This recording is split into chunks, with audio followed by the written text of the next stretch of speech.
Welcome to Know This Live. I'm Zinhle Essamuah. Last week's horrific shootings at several spas in Atlanta killed eight, including six Asian women. And it sparked a new conversation about racism, sexism, and sexual violence against Asian American women. Joining me today is Sung Yeon Choimorrow. She's the executive director of the National Asian Pacific American Women's Forum. Thank you so much for being here with us. Thank you for having me here. Yeah, and I want to jump in. I know that the shootings in Atlanta sort of reframed the conversation around what many people have been calling a racial reckoning. The law enforcement official and law enforcement officials who were talking about the gunman said the shootings weren't racially motivated, but instead linked to sexual addiction, even saying that the shooter had, quote, a really bad day. And I know that this outraged a lot of activists who said that the law enforcement analysis and media coverage really missed a lot of the intersectionality of these different issues. So, can you walk us through maybe what was missed and also what was your reaction to these really difficult events? Yeah, I can start with what my reaction was because I think that kind of lends itself to talk a little bit more about why. So when I first saw the story, I was obviously horrified by it, but I was not surprised. I was not surprised because Asian American women have been targets of sexual violence and sexual harassment because not only because we're women who happen to be Asian American, but because we are Asian American women. While the pandemic has also created a hostile environment for us as it relates to the pandemic, and I've experienced that, those racial slurs and things like that in public. But the nature of what happened was like it went so much deeper for Asian American women because we know what it's like to be harassed in public, specifically racialized sexual harassment. And so I think for many of us, especially women in our community, it went so much deeper than it just being about the pandemic. To unpack that a little bit, I think we need to remember that they weren't just Asian Americans. They weren't targeted because they were Asian Americans who happened to be women or women who happened to be Asian American. They were specifically targeted because they're Asian American women. And even in the language that they use, like, oh, he was trying to eliminate temptation. I mean, that plays right into the stereotypes about Asian American women being temptresses and they were always trying to evoke sexual, relationships with, you know, men. And it goes all the way back to 1875 Page Act, right? Which where Congress basically banned East Asian women from coming to the United States as they said we're coming to prostitute, right? So that stereotype about us has always been there that we're to be feared and to be afraid of or to be sexualized or to be consumed. And so even if they think they're saying it's not racially motivated and it's just an act of sexual deviance. The fact that they talked about it in this way of,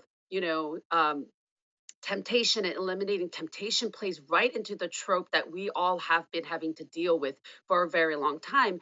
And to note that the killer drove way out of his way. He drove past strip clubs and porn shops along the way to target three Asian American owned spas. You cannot to. And I'm glad you gave us that historical context, right? I know that, as you say, there is a line between the stereotyping and the fetishization of Asian women. As early as the first waves of immigrants to the U.S., I imagine this was also further perpetuated over decades of many wars in which American troops were also stationed in Asian countries. That's absolutely right. So, you move forward from the Page Act and you have World War II, you have the Vietnam War, you have the Korean War, and I can personally testify as as as being someone from Korea, and our small hometown actually had a U.S. Army base in our town, right? And the interactions that the military servicemen wanted to have with all of us women, it was this dominance, it's this sexual dominance, and that we're all there for their consumption. There's this attitude that, like, oh, we're here to protect your country, therefore you owe us this. That's like the prevailing attitude of military servicemen. And so when I came to the United States, in fact, when I was 18 to attend college, I had people stop me on the streets and would ask, "Are you Korean?" If I said, "Yes, I'm Korean," they would then talk about how they served in Korea, and do I know this town where I served? And then they go on about how they love our food and they love my country, and most of all, they love Korean women. And then we'll say something like, "Well, you remind me of a girlfriend I had," and then, say something really right? Like, and that encounter didn't happen just once, it happened over and over again. And, as I've been telling this story, so many Asian American women have come out and said, I relate to that story. That exact thing has happened to me before in public. So I think the fetishization, the exotifying us in this very sexual way has happened to us in this, as public harassment. But we also see it in, mainstream culture, right? Like the way our heritage and our cultural clothing are exotified and worn as costumes, and the way some people try and do their makeup to make their eyes look more Asian. These are the different ways that even folks who are not directly sexually harassing us are contributing to the stereotype and the narrative that's out there about Asian American women. And as you're outlining these really just difficult and painful experiences, I'm reminded that even before this shooting, we saw an uptick in hate crimes against Asian Americans. For a long time, this went uncovered or underreported by media. And many pointed to the myth of the model minority, saying this is why it's often overlooked. For those unfamiliar, can you just walk us through what that stereotype is, but also why it's harmful? Both the model minority myth, but also I think what you're talking about, right? Of being labeled as exotic and the like. Yeah. So, yeah, I mean, like you said, the model minority myth basically was a model minority was a term coined by white people to describe back then Japanese Americans and East Asian Americans, to say how we are the model minority compared to other minorities in the country, right? Like it was a tool specifically to wedge Asian Americans against other people of color. And what it says is that basically we're very successful and we're very highly educated, we're morally good, all of these things that white people want to praise. And I think, unfortunately, there are Asian Americans who play into the stereotype. They want to be accepted and be closer to whiteness. And so that has harmed the community. But the bigger harm is that because we are seen as a model minority that's mostly equated with our economic and educational success, the assumption is that we don't experience any kind of discrimination. And that is not true. You can be successful and still be discriminated, right? You can be successful and still be harassed. Like these are things that are not um, mutually exclusive. So I think that's really important to note in this broader conversation. And I also want to say that the Asian American community is very diverse. Not everybody is a lawyer, doctor, engineer, and has an Ivy League degree. And I think that's also very harmful because it invisibilizes members in our community who do not fit into that stereotype and really struggle to have the social safety net and resources invested in their community in order for them to be able to get the support they need to succeed.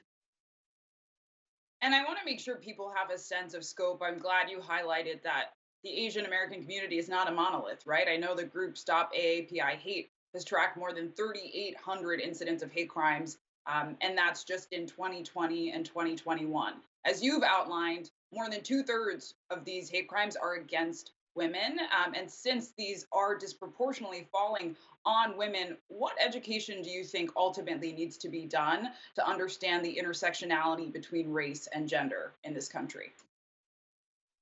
We need to pay attention to the fact that as women and majority, I think more often as women of color, when we walk out that door in our out of our home, the first thing we worry about is safety, right? Our country is not a safe place for women. So we want to start there. And then on top of that, because of the coronavirus and other, stereotypes about our community, now Asian Americans have become hyper visible and as a targets of attack. And so when you overlay the two together, it's not a surprise that women are more targeted than men are. Women and elderly are being targeted way more than men are, and I think that needs to be a narrative that's out there as well, because it none of us feel safe, but the chances of you being attacked are 2 to 3 times more likely if you are a woman. And I think that needs to be something people understand and pay attention to. We need to educate our family members, our communities, and correct the narrative that whatever nonsense, Donald Trump put out there. I mean, I was at a UPS store and this woman, wasn't directed at me, but she was talking about how there was a woman in the store earlier and, and she looked like she was Chinese and she wasn't even wearing a mask. Like she should know that she has to wear a mask because her people brought the virus. And it's like, what, and I just had to say, just because Donald Trump says it, it doesn't mean and she was like, oh, our president said it, so I had to step in and say, just because Donald Trump said it, it doesn't mean it's true, right? And had to really correct her. But it is that sort of internalized and implied, discrimination from people who really genuinely think that, people who look Chinese brought the virus and carry the virus, right? And so I think every time we hear that, we need to dispel that. You can't just be like, oh, as long as I'm not saying it, that's fine. That's not going to keep us safe. We need everybody to speak up and say that's not true and really start changing the narrative about what's going on. Yeah, I think that's definitely been an active part of this conversation, right? Solidarity is an active effort by many groups. So I want to thank you so much for taking the time, especially during what I know has been a very difficult week. Thank you for having me. Of course, and thanks to everyone for tuning in. This has been Know This Live. I'm Zinhle Essamuah.